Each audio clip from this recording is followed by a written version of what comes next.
Okay, यह video सभी PF subscribers के लिए है जो प्राइवेट सेक्टर में काम कर रहे हैं। अभी रिसेंटली सुप्रीम कोर्ट का आदेश था हायर पेंशन के लिए ईपीएस 95 स्कीम के तहत। तो उसमें कुछ हर्डल्स हैं, कुछ प्रॉब्लम्स हैं जिसकी वजह से people are not through to higher pension. तो मैंने एक वीडियो बनाया है जिसमें क्या हर्डल्स है और कैसे दूर किया जा सकता है इस पर है बेसिकली। तो आप इसको पूरा देखें ध्यान से और 1.25 की स्पीड से देखें तो अच्छा लगेगा।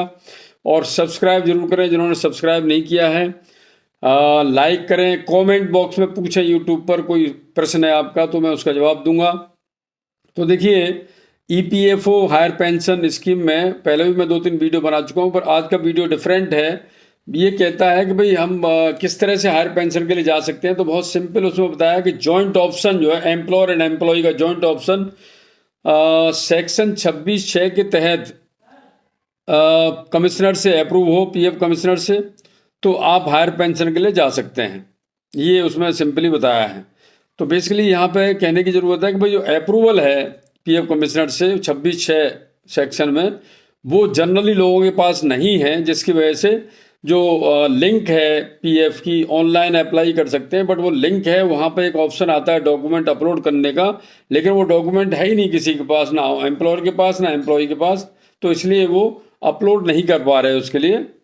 नाउ इस यहाँ पे मैं थोड़ा बताना चाहता हूँ आपको दोबारा कि base ceiling versus basic salary. Base ceiling हो गई, शुरू में 5,000 थी, फिर 6,500 हुई, फिर 15,000 हो गई 2014 में। बेसिक सैलरी जनरली किसी की 40,000 होती है, किसी की 50, मान लो किसी की 1 लाख तनख्वाह है, सैलरी है, और उसका जो बेसिक पार्ट है वो 40,000 है या 50,000 है या 60,000 है। तो बेसिक सैलरी पे जो है फंड में पैसा जाता है और पेंशन में जो पैसा जाता है वो बेस सीलिंग पे जाता है। तो यहाँ पे ये कि भाई ये क्या है base ceiling versus basic salary. Further आगे क्या कहता है, नया रूल क्या कहता है हायर पेंशन का, वो कहता है not applicable for subscribers who are contributing on base ceiling in both account. अब देखिए, समझने की कोशिश करिए कि अगर बेस सीलिंग मान लो 15,000 रुपये है अभी प्रेजेंट में, और पीएफ अकाउंट और पेंशन अकाउंट दोनों में बेस सीलिंग में पैसा जा रहा है, तो अभी जो नया रूल है वो कहता है कि वो फिर हायर पेंशन के लिए एलिजिबल नहीं हैं लोग, पीएफ सब्सक्राइबर। ठीक है। दूसरा point, employees who have retired before 1 सितंबर 2014 से पहले जो रिटायर हो चुके हैं उनके लिए भी ये एप्लीकेबल नहीं है। Next,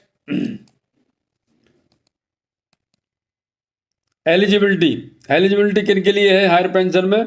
applicable for PF subscribers who have been paying EPF on basic salary not on base ceiling. देखिए, पेंशन में तो 8.33% बेस सीलिंग पे जाता है, but PF employ provident fund जो जाता है वो जाता है बेसिक सैलरी पे। तो जिनका बेसिक सैलरी पे फंड जा रहा है वो एलिजिबल हैं, एप्लीकेबल हैं ये पीएफ सब्सक्राइबर के लिए, वो हायर पेंशन के लिए अप्लाई कर सकते हैं। दूसरा, एग्जिस्टिंग एम्प्लॉयज़, अब इसी के अंदर जो आता है वो एग्जिस्टिंग एम्प्लॉय अप्लाई कर सकते हैं, और दूसरे एम्प्लॉय हुए रिटायर्ड आफ्टर 1 सितंबर 2014। लेकिन ये दोनों अप्लाई तभी कर सकते हैं जब पहली कंडीशन ये मीट करते हो। पहली कंडीशन क्या है? Applicable for PF subscriber who have been paying EPF on basic salary not on base ceiling. तो ये याद रखने की जगह चीज़ है। एंड नेक्स्ट पॉइंट है, हर्डल्स क्या है इसमें। देखिए, हर्डल्स क्या है? अंडर सेक्शन 26(6) और PF act, document not available. किसी के पास डॉक्यूमेंट नहीं है तो इसलिए ऑनलाइन अप्लाई करते हैं तो वो वहाँ पे रोक लग जाती है और वो फर्दर अप्लाई नहीं कर सकते। 1। दूसरा हर्डल क्या है? Not open for all PF subscribers, so it can't be named as higher pension scheme. Because ये सभी के लिए ओपन होता तो फिर जो है ना, ये जो धारा 26(6) और ये सब लगा रखे हैं ये नहीं होते। फिर तो ये होता कि ठीक है भाई हायर पेंशन स्कीम एक सबके लिए आ गई है और सबके लिए फिर उसका एक नया रूल बनता ना। नया रूल क्या होना चाहिए इसके लिए? सॉल्यूशन क्या है इसका?